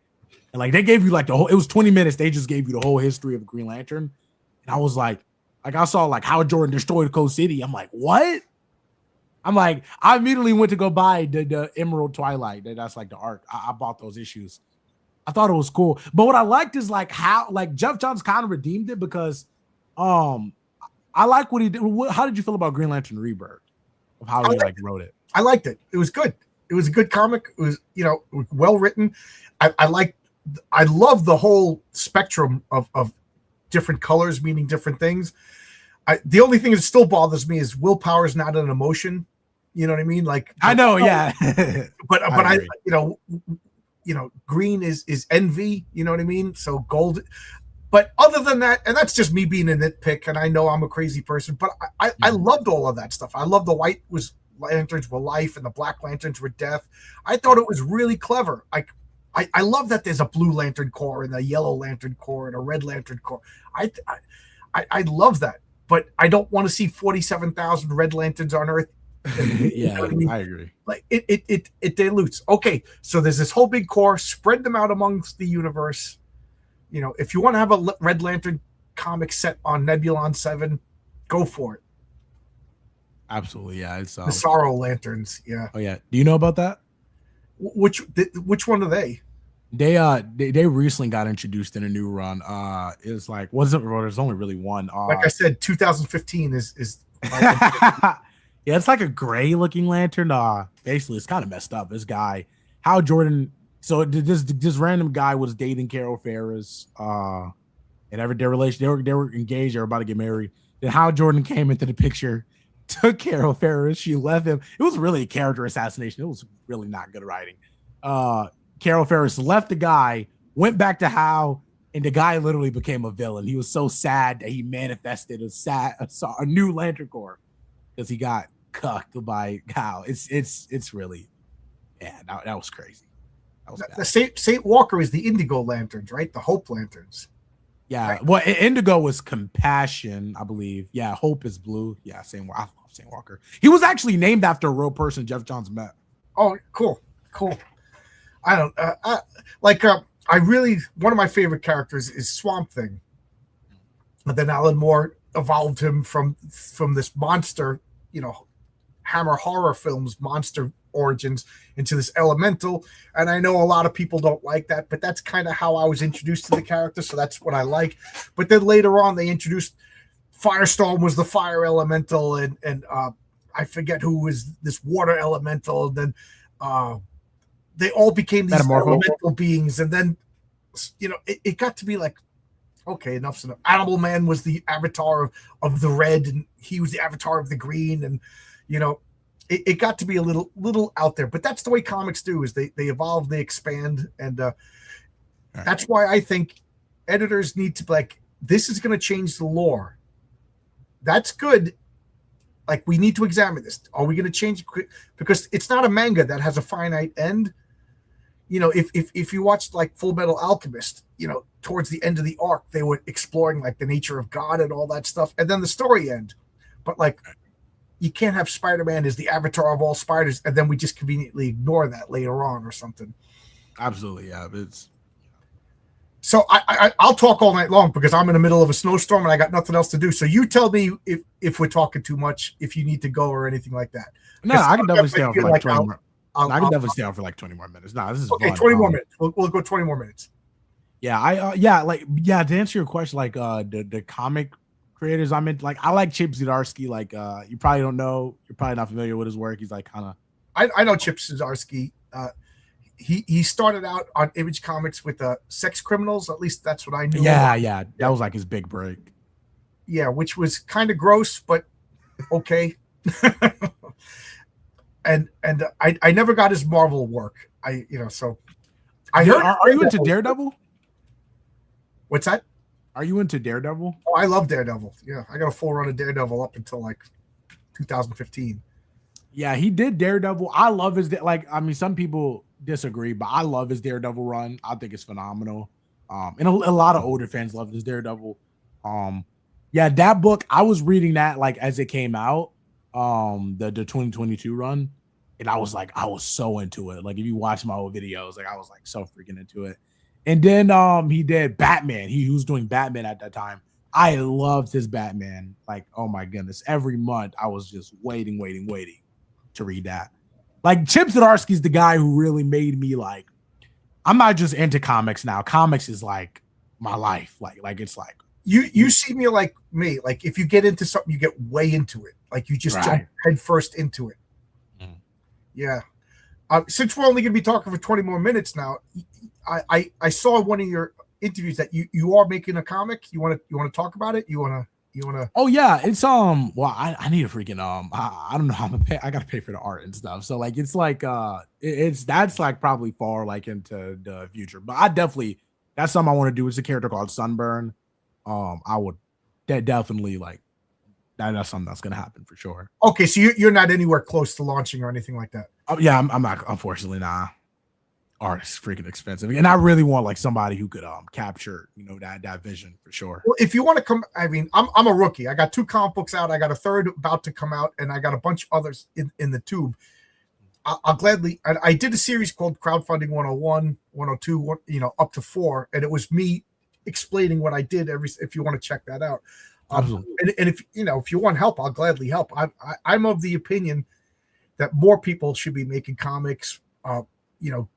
Obviously I want them to be good comics. There's like one guy whose comic flopped, and I still reached out to him. Like, people want me to tease you, but I'm not going to tease you because it would have been a good comic. You know what I mean? Like, whether or not we get along, the comic would have been good. I want there to be good comics. I want Comicsgate to release their comics, and I want their comics to be good. I want them to be successful.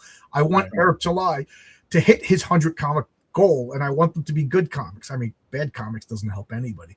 So what limited expertise I have, and it is limited, I will gladly help. Absolutely. Yeah. Forever Evil. Forever Evil was cool. I like Forever Evil. It was fine. I don't know. You youngins, I don't know the new stuff. Yeah, that was Jeff Johns. He did that during the New 52. Chip Zdarsky, he really like solidified me like into comics. I love Jeff Johns. He that's another his Green Lantern. Like, oh my god, I was binge reading all of that. Christopher Priest too. Not so much anymore because of recent events, but yeah. Christopher Priest was one of those I thought like an unsung hero. You know, he was James Owsley, right? That was his real name. And he changed it to Christopher Priest, and he was a professional. And one of the things that I admired about him, I'm sorry to cut you off, but he got hired by DC, I think it was, and they wanted him to like do a Black Lightning series, and he was just like, I'm not. He's a black guy, so he's a black guy.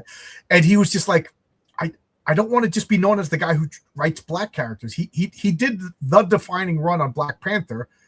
Absolutely. But Black Panther's a great character, and he was just like, so I'm just going to be pigeonholed. So now I think he's writing Vampirella still. So I admired that. He was just like, I'm not going to be the black. I'm a writer. I want to write anything. Give me Superman. Give me Batman. No, and they don't like. It's funny.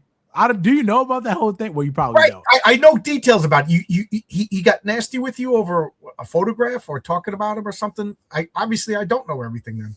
Yeah, I made a documentary about him, positive video, which is still up right now. And I made the documentary. I talked about everything you talked about, how like they're trying to like pigeonhole him as a black writer and stuff, and some like some abuse that happened, alleged in the industry. And apparently, it was like the next day after I did the documentary. Now, mind you, like I emailed Priest before. Like I tried to get him involved with the documentary. I emailed him multiple times. I tried to interview him again. And he didn't reply to any of those. He replied to other people's emails. He didn't see mine. He didn't reply to mine. So I'm like, all right, cool. I'll just do the documentary, whatever. But I make it, and then he started emailing me. He's like, yo, you need to take this out immediately. There are so many inaccuracies. But he said the documentary was inaccurate, but he also said he didn't watch the documentary. He watched 1 minute of it. And he refused to tell me what was inaccurate about it. So I'm like, well, I'm about to take down the video I worked on for 3 weeks because somebody who did, like, you can't even watch it. You feel me? Like that's like if somebody told you, like, yeah, your comic is racist. Your comic is bad. What did you like about it? I don't know. I didn't read it. You're right. You know what I'm saying? Like, which happens more often than you think. Yeah, but except but in this case, like saying something is bad, that's more subjective. But accusing somebody of misinformation, that's objective. Like you're making like an objective statement. So like it's even more like kind of egregious. And honestly, like I kind of don't really blame him. Basically, from what he communicated, people were like his job was at risk. Like people might fire him over my documentary, like or something, like which. Racism wasn't even really talked about that much in the video. Like it really wasn't. It's kind of like if the shoe fits, wear it. Like I didn't know, nobody got accused of that. So I don't know why people felt offended by it. Like if you're not racist, I don't know why. Like but nobody's name got mentioned. It's kind of like if I went to a neighborhood and I said, yeah, who's so somebody in here has freaking dolphins in their basement. And somebody just walks out and like, bro, why are you talking about me? Like, why are you attacking me? I'm like, I didn't attack you. I said, somebody here. Why are you right? Why are you raising? When I said, crowdfunding is not for people to go gambling with, people are like, why are you talking about Ethan? I'm like, you mentioned Ethan. You mentioned about me. I'm just making an example. Like, I want the money when I crowdfund you, I'm assuming the money is going to make towards this project. It's like you're snitching on yourself. Not OnlyFans. So, and somebody said I was broke. I said, well, I could go to the dentist wherever I want. I have all my teeth. And somebody said, why are you talking about Ethan? I said, I'm not talking about. I was talking about somebody else, but if the shoe fits, So I understand what you're saying. Like that you're telling on yourself, buddy. Yeah, it's really weird. So yeah, I definitely lost a lot of respect. It's sad though. Like I don't know. I'm just too like I don't like when people call themselves nice guys. I feel like that's like the most manipulative. Like only con men say that. I don't want to say. I'll tell you I'm an asshole. Right. I don't want to call myself a nice guy. I'm really not. Like a lot of people are like straight up just be me. But like with Priest specifically, like I was a nice guy to Priest. Like I'm not gonna say I'm a nice guy, but to him I was a nice guy. Well, like, you liked him enough to make a documentary about the guy. Yeah, no, but like nobody else, like especially the people on the left, like who say, yeah, we care about black voices. They will never. And Priest is a very like I don't want to speak for him, but he's definitely like he's very balanced politically and stuff and whatnot, which is part of the reason I why don't know what his politics are because he's a professional. Yeah, I mean, absolutely, yeah. Like yeah, he doesn't. I have a lot of respect for the guy, but at the same time, it's like you don't want to meet your heroes, you know. Yeah, but the thing is, I met him at GalaxyCon, and we did an interview, and it's still up right now.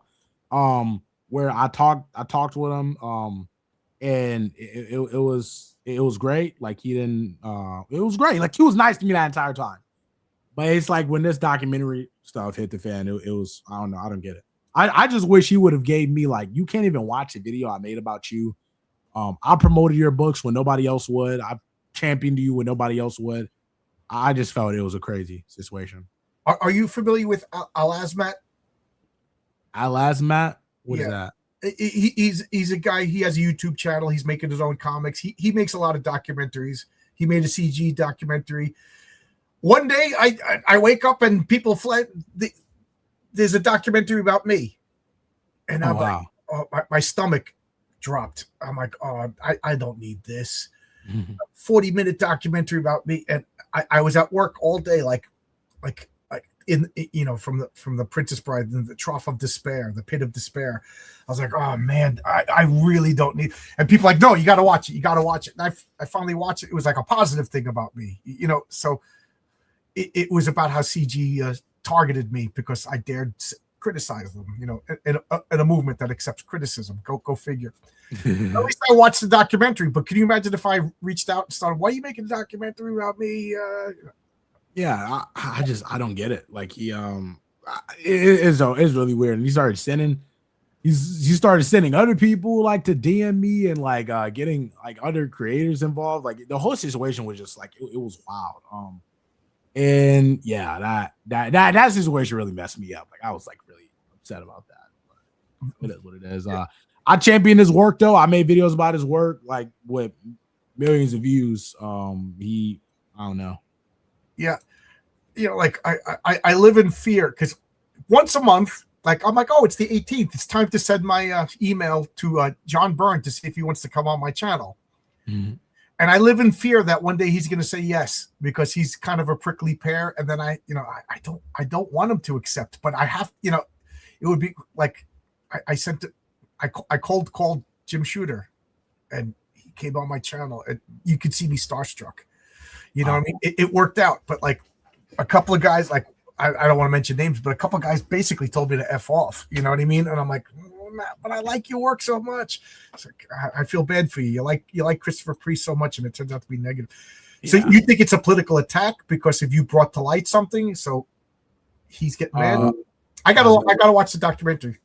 Yeah. Like I guess some of the white people at Marvel just were mad at. So they thought, you know, I guess they think all black people know each other, or like we're yeah, like, you guys share one mind. You don't have opinions. You all say the same thing. You all eat the same, and you don't know how to get ID.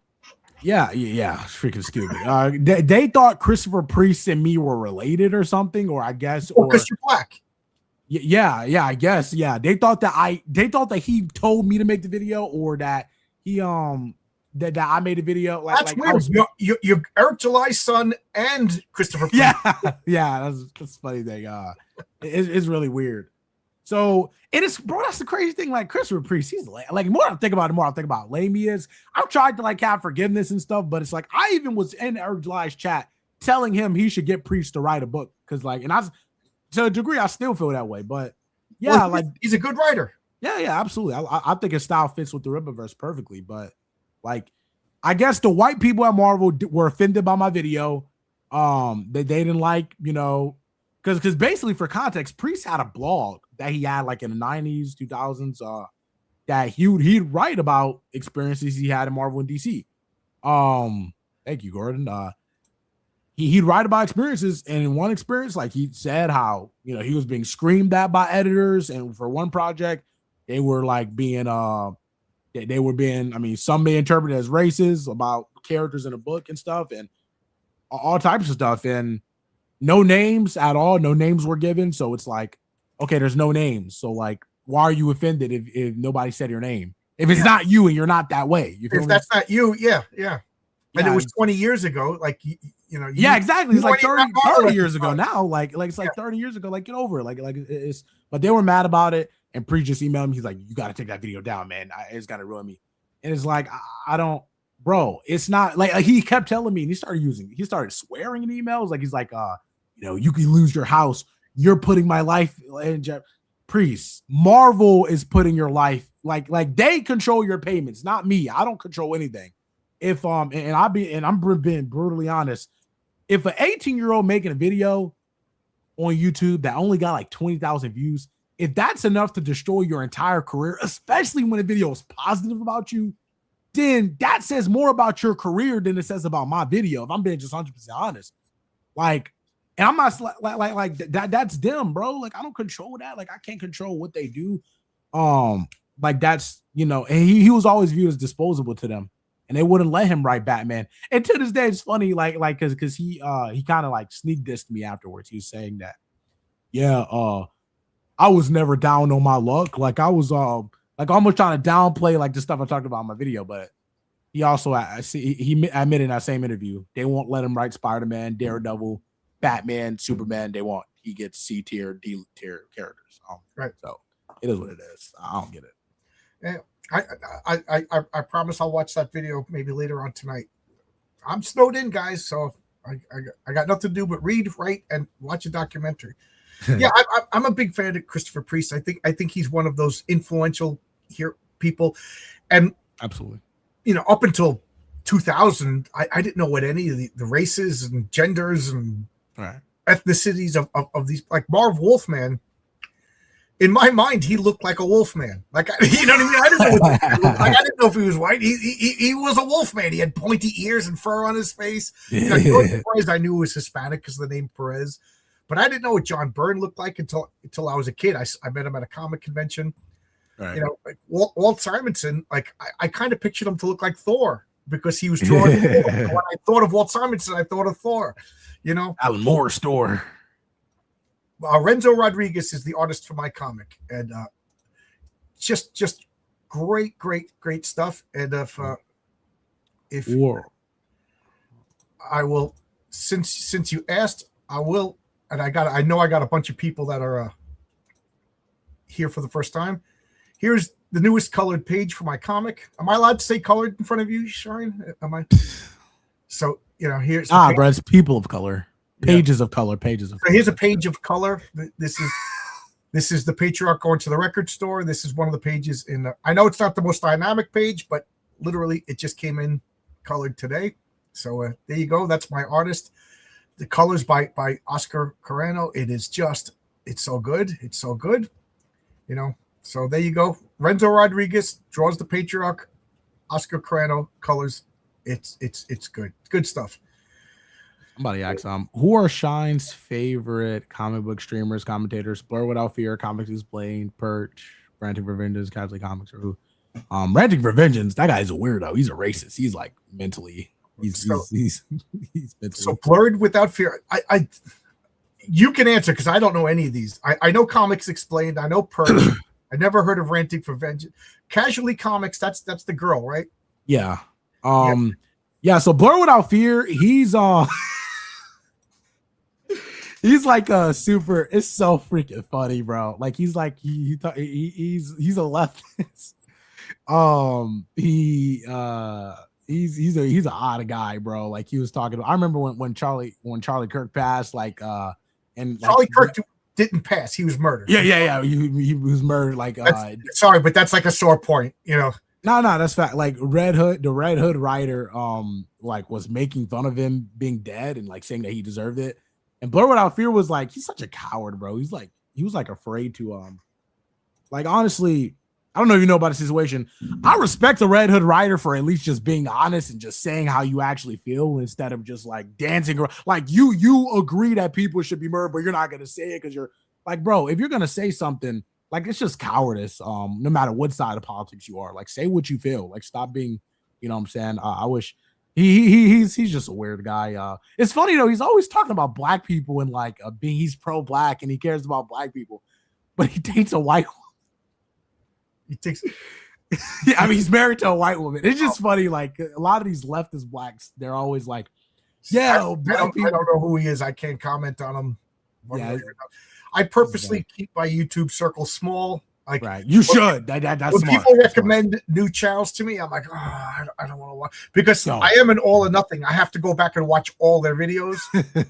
You know what I mean? So I'm like, oh God, I don't have time. Like I just started watching some guy about ancient history. He's been streaming for 5 years. He's got like over 1,000 videos, and I'm like, I'm about halfway through every video he's ever made. That's how crazy I am. Oh my God.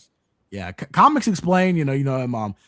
I don't. The more you cry racist, if you're a black guy, the more you scream racist, the more white girls you get. Yep. Yeah. Somebody said these black people, they talk black but date white. It's facts. It's like, bro, if you're gonna call people, these like you're not really, you hate being black. Yeah, that's funny. Yeah, it's crazy out there. So Blur Without Fear made fun of Comics Explained. Basically said Comics Explained is a coon. He hates being black. And he even accused Comics Explained of not liking being black. Comics Explained is married to a black woman. Blur Without Fear is married to a white woman. That's just the irony behind it. I don't know. I don't want to get into people's families or anything like that. Yeah, I'm not. I think it's well, Blur. He brought it up, but yeah, Comics Explained. I don't like he seems like an okay person. I don't watch his content because like most of his content from what I've seen is just him narrating books, and I could just read the book myself. I don't need a narrator. Oh, okay. So is he a channel that just like reads a new comic and gets like 100,000 views? Yeah, pretty much. I want to say that shows that people are still interested in comics. Right. They just don't want to read it. Interested in comics, but they don't want to go to comic book stores. It's in the 90s there was, through a rock you hit a comic book store. My little hometown in Long Island had like 4 comic book stores, and it was like a joke because they would like forming gangs. I'm loyal to Cosmic Comics. I'm loyal to this comics. I'm loyal to, and like we would like be kids in the playground, like, hey, that guy goes to Cosmic Comics. We don't talk to them, and now you can't find a comic book store anywhere. And everybody, guys at work, I'm a construction worker. I know I talk about it a lot, but whatever. Guys at work, when they find out that I make comics, they're all excited. They think it's cool. They think it's fun. They have fond memories of the Flash or the Justice League or Spider-Man. They'll talk about, why is there different colored Hulks? They're interested. Right. So this guy reading comic books gets a lot of views, but yet Marvel or DC can't sell the comics. Yeah, this is weird. I think he even said Disney like partnered with him or something. Like they own a stake in the channel or something. Like I don't know. Like but he's like he's with like Disney and stuff. So I guess they even saw it. They got radar of his his views and stuff. Yeah. Well, yeah. The other guy for about 2 hours now. I guess that's because I don't click on 2 hour long videos. So So anything you want to say before we close this up? This is a lot of fun, and come back whenever you want. Yeah, absolutely. Yeah, man, it was fun. Thank you for having me on. It was definitely fun being here. I was like, this guy's got 96,000 subscribers, and I never heard of him. And now all of a sudden he's bad guy number 7. Bad guy of the week. So I was like, I want to see what's going on. You're not a bad guy. You're not perfect, but you're not a bad guy. I think I'm perfect. I'm probably worse than you. Yeah, no, thank you for having me on, bro. Absolutely. No problem. And you a lot of names that I haven't seen. I saw your interview with EBS. You handled yourself with grace and professionalism. You should be proud of that. The only we can harm you, but you did great. Yeah, number Thank 7. You so much. Number 7 ain't bad. Yeah, I didn't watch because I can't stand that guy's voice. It's so lispy and gay. But everything is disingenuous. Everything is a lie. Everything is twisted. Like to the point I wonder what mental problems this guy has. Now he does have I genuinely he's down there personality disorder, but I'm an armchair psychiatrist. But I did see the clips, and I just got a kick out of you just sitting there laughing. Yeah, it made you likable. It made you likable. Anything you want to say? I talk. Guys, you guys could go subscribe to Shine Comics if you want. I like the Rippaverse. I still don't really I ain't gonna make a Torko joke. Yeah. Yeah, I guess. Thank y'all. It was fun being here. This is Yeah. fun. Yeah, good caveat. And to all you clippers out there, when I see my face on your channel, you're getting struck. So good night, everybody. You think?